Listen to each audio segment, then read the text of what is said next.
Hey there, happy day 997 of What You Up To Now. Sharon Horne-Ellstrom here, documenting and sharing the journey as I transition from the brick and mortar corporate world of America to the online world. Spent over a quarter century in corporate America, primarily in the quality function, which I, of course, like because I got to stick my nose in everybody's business. Because quality, as I defined it, and as an executive, I got to define it that way, was the processes, the systems, the procedures everybody does in every department to ensure that we satisfy our customers. Not only satisfy, but delight, that they have a great experience. So it ties into everything that everybody in every department does, because not only do we deal and we have the end customers to keep in mind, but we have our interdepartmental customers to keep in mind as well. So if I am in the purchasing department, I serve, and my customers are all the other departments in the organization that I do purchasing functions for. So quality was right up my alley. Absolutely loved it. Had a great time with it. Also inherited the sanitation function in a big hundreds of millions of dollar industrial bakery, which was a huge learning experience. I actually ended up loving it. Was not thrilled, not gonna lie, was not thrilled when I inherited that function in that department, but it got me the opportunity to play with and apply the quality principles that I wanted everyone else in the organization to be applying in their department in a specific function and area in a department. So it was a great learning experience for me as well. Even though the smell of fruit fly maggots will absolutely positively make me hurl. It's the only time I had to run to the bathroom at that job and actually got sick was from that smell, and that smell still stays with me. Cannot tolerate it. I can sense it like a mile away, and I just head the other direction. So corporate America, primarily quality, manufacturing and quality. I work for manufacturing companies and in the quality function primarily throughout my corporate career. On the side, I've been involved in a really diverse array of businesses and industries, which has been really fun, from real estate to actually did a stint in network marketing to rodeos, entertainment, comedy, all kinds of fun things. So fireworks, retail things and retail products. So lots of, and actually games, all kinds of things. I've probably forgotten more businesses than I actually remember when I'm talking about them. But in this segment, since I've gone online, a few years ago, I got divorced, and it gave me the opportunity. I was old enough to not want to go work for someone else or start a new offline business, but I'd always been curious about the online world. And I thought, well, here's my opportunity. The kids are grown.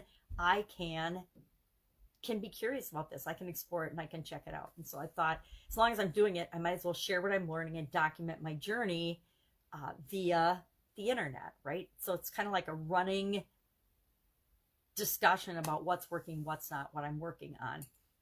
And right now I'm big into challenges. I've been doing challenges my entire career.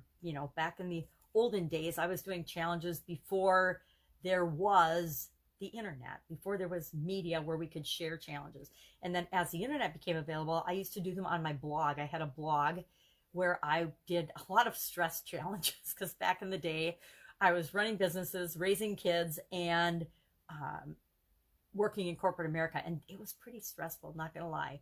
It was very stressful. And I think I slept an average of like 4 hours a night. 2 to 4 hours a night was about as much sleep as I got through my late 20s, my 30s, and most of my 40s. So not exactly the model lifestyle and the model that I would tell other people to follow. Yep, we always believe, or some of us believe, we can do it all, but there's a limit for each of us and each and every one of us. And it's more of a setting priorities limit and setting priorities than it is about trying to do it all and have it all. But I didn't know that at the time. So today, Get Up and Go Challenge, day 21 of our 30 plus day challenge. Like I said, I'm into challenges, and I've done, during COVID, I especially thought it was important to share information and do what I could do to help people. And so I've been doing a Get Up and Go challenge. I think I did it once as like a 10-day, and I thought, that's not enough. Let's do 30 days. And as the pandemic stretched out and people's lives have been hugely impacted, 30 days didn't feel overwhelming. And so this is actually the 21st day of the fourth 30 plus day challenge that we've done, called Get Up and Go Challenge. And we talk about the 7 key areas of our life, and we go into what is a framework that you can use to guarantee that you're always improving in each of these different areas of our life. And we talk about that in the challenge, so that you can guarantee you're going to get better results after any change or challenge than before you went into it. You personally will. It doesn't mean everybody in the planet will be better off, but you are concerned about making sure that you're better off and that the people you love and care about are better off. And better off is, of course, subjective and defined by you. So today was about, we're in between. I teach something called a SOAP framework. The SOAP framework, which seemed very fitting during COVID. So that's why I call it the SOAP. I've been using the same process, the same framework on myself for decades, but I never really named it before. I just did it, and I installed the process in my subconscious. So I don't really even have to think about it consciously anymore. I had to actually think about the process. What do I do? Step 1, step 2, step 3, step 4. When I'm faced with a change, when I'm faced with a challenge, when I'm faced with an obstacle, when I'm faced with a roadblock, when somebody tells me I can't do something, first thing I do is I run into my SOAP framework and I roll through it. And I'm like, just watch me, because if you tell me I can't do something, that is pretty much a guarantee that it will be done. So today we're heading into another round of the SOAP framework. I like to go through it in the challenges now. It's the 4th one, so I'm figuring out the pieces that I like and really are effective for people. And so I go through all 4 steps, 1 SOAP, 1 a day, on 3 big areas of our life: financial, relationships, and physical, because those are the ones that people struggle with the most whenever there's a change or a challenge. And then I spend 1 day and I go through all of the other 4 areas of our life, just the framework quickly, and just give an example or 2 that help people understand, okay, mental, emotional, spiritual, and contribution. How could I do this same thing and apply that to those areas and aspects of my life? And how did I pick those? I call the big 3: finances, health, and relationships, because health, wealth, and relationships are the big 3 concerns of almost all human beings. So today we talked about something that I've learned so much from, and I'm sure I've talked about it, and I'm sure there's a video that I've done up in the Get Up and Go Challenge Facebook private group. I'm sure that you can sort through the units and find the primary question. If I haven't, I will do one. But today I talked almost, 18 plus minutes about mostly the primary question and how we all have one that we operate on. Just like we all have beliefs that we automatically operate on, we have an overriding primary question that we might ask ourselves 1,000 times a day as we're going about our business and about our life to evaluate what's going on. And I shared that mine was WTF, and that was a primary question that actually almost put me in my grave. So we talked about that today on the Get Up and Go Challenge. Then the fun challenge today was about, I'm having a blank about what the fun challenge was about. But today was day 287 of the Do One Fun Thing Every Day challenge.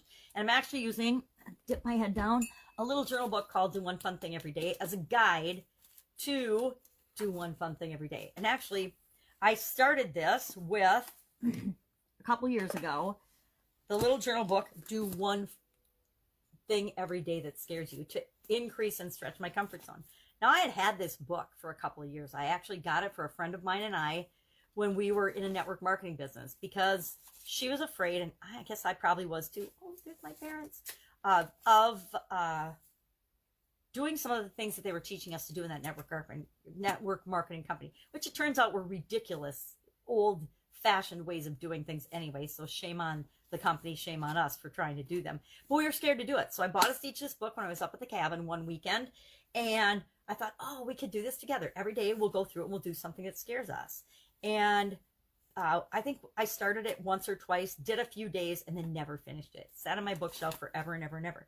And then as I was scared to get online and do live videos, which, like everybody else, I was like, yeah, not going to do them, never going to do them. And I think I resisted for about 8 months, maybe a little longer, before I got enough pressure, and I knew I needed to do them, but enough pressure from people that are super duper successful and were achieving at the time what I wanted to do. And so they were all on live video, so I knew I was going to have to start doing live video. So in order to get myself to do that, I gave myself a 365-day challenge to do one thing every day that stretched my comfort zone and scared me. So that's what I did. Every day I popped up, if it was a sayings day, whatever it was, I went through, shared that, and then I did the homework. I did what it challenge was right along with people, and then shared what I was learning about it, what I was scared of, what was working, what wasn't. And then actually, even in the end, here's the 14 lessons that I learned from doing this challenge. And then it was kind of fun, and I kind of liked doing it. It gave me something to warm my voice up and talk about. So then the next year I did, I've got a unicorn sticker from my granddaughter on here, do one thing every day that makes you happy. And I wanted to be happier. I wanted to be happier. I was, getting divorced, separating out all the businesses and the assets still, and I wanted to feel happier. So I did that for a year. Then this year, which is so fortuitous given the crazy year that we're having, I decided I would do one fun thing every day. And we're going through this book. Now, one of the funny things about this is my vision's bad, right? I use a magnifying glass and big screen TVs and different tools and things for everything. And I didn't know that this book is actually for ages 6 to 9. So it's been a little bit of a different twist. There's only some of the references, just a lot of the quotes and things are for younger people, which has been perfect during COVID because I spent from April to August with my 4 then 5-year-old granddaughter, and she started school this fall. She started kindergarten this fall, but it gave us a little fun something to do, or something fun to look forward to every day. Not that we don't think of a whole lot of fun things to do, but it just gave us another perspective and another way to think of something fun to do every day. I guess I could look up what today's fun challenge was now that I said that. So today it's about, it's about feeling rich and counting our blessings that aren't money, right? So often we feel like, I'm broke, I don't have any money, but then we forget about all the people that we love and care about and all the people that love and care about us. So that was today's fun challenge. Supersize Your Business was about being hot under the collar, things that upset us. And of course, I don't have any trouble talking about the things that upset me and that bother me. So I shared that on my profile and in the Supersize Your Business page with my business owners. How do you apply that to your business? How do you use being upset about something or your customers being upset about something to grow and build and make your business better and attract the people you want to, repel those you don't want, but also to help build your business and help grow your business. So those are the things I'm working on today. Also doing a couple personal projects on the side because I'm always growing and developing and doing personal things. I think I mentioned yesterday, I'm trying out a new planner. I'm using a new planner. And when I say try, I mean different than people say, I'm going to try this, and then if it gives me a hard time, I'm not going to do it. I don't just try things. I dive in with both feet, work them to the max, try to break them, and try to figure out, well, what's broken about this, or what do I need to do with this to make it actually work better for me? And so I'm in the process of trying to break a new planning system. It's an interesting perspective, right? So that's it. That's all I've got today. Go out, make it an awesome day. Any questions, anything I could help you with, any comments, concerns that you might think I have a perspective on, just ask. I don't always say that, but just ask. I mean, so often people don't ask. I know I personally, one of my biggest challenges personally is to ask. Ask questions, ask for help. Why? I broke that baby down. I found it because I don't want to be stupid. I don't want to feel stupid. I don't want to look stupid. And that's limiting beliefs that came from my early childhood, early grade school, like before I was 7. And I don't want to feel stupid. And so I don't ask questions. I don't ask for help. Okay, a lot of the time we figure stuff out. Some of us are self-starters and motivated internally and we just figure stuff out. But sometimes it's bad because we struggle with things that we don't need to struggle with. I used to really struggle with technological things. And I don't know why, but I wouldn't ask the question. And I was doing a certification program for ClickFunnels organization. And I would wait like a week before I'd ask a question, or 2 weeks. And as soon as I typed the question into the question, our group, we had a private group, even before anyone could answer, the answer would pop into my head. That happened like 3 times. And finally, then when I started to have questions, instead of struggling with it for days or even weeks, I just asked the question. Because as soon as I asked the question, I would come up, people would help and give me answers that I might have not thought of, but I also would know that I already knew the answer. I was just blocking myself from having it for whatever reason. So ask. Feel free to ask. I might not know the answer, but I do know how to find somebody that does. All right, have an awesome day, and I will, of course, be there around with day 998 of What You Up To Now. I might have to think of something fun to do on day 1000. I think that's going to be, let's see, 98, 99, Saturday. I think it's going to be Saturday. Maybe I'll do something fun. All right, have an awesome day, and I'll, of course, be there tomorrow.